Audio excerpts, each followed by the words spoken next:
I've been noticing something over the last few years. Before I became a voice actor, I spent about 25 years working as a psychologist, and I still do.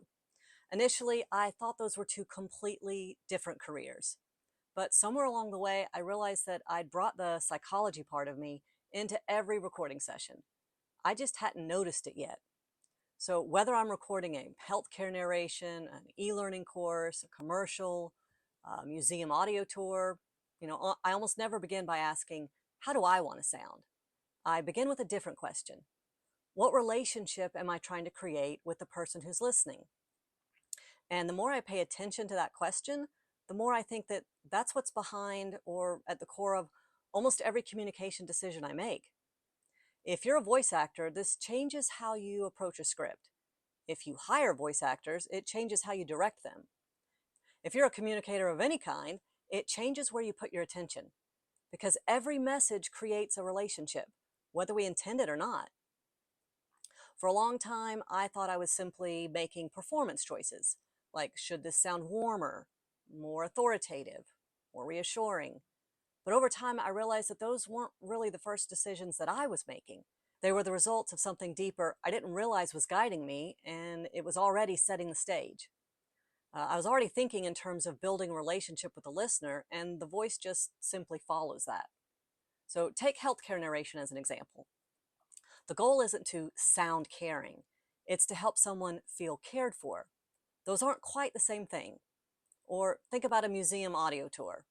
The relationship isn't expert talking to visitor. It's more like walking alongside someone who's discovering something fascinating.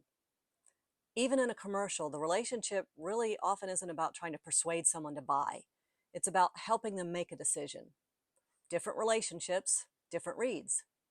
That realization gradually changed the way I think about communication. Instead of asking, how should this sound?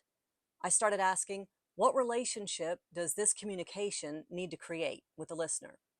And once I knew the answer to that question, the performance became much easier. It took me a while to notice, but eventually something clicked. I wasn't inventing a new process every time. I was really asking the same 3, 4, 5 questions over and over again. Different scripts, different audiences, completely different industries. The questions stayed remarkably consistent. Who's listening? What do they need to feel? What's this communication trying to do? Where might they lose the thread? And how can I help? Those questions eventually became what I now call the 5 lenses of psychology of voice.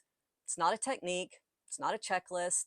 I don't use every question for every script, but it's just a way of thinking about how we build relationship into the communication. So if you're new here, that's really what this channel is about.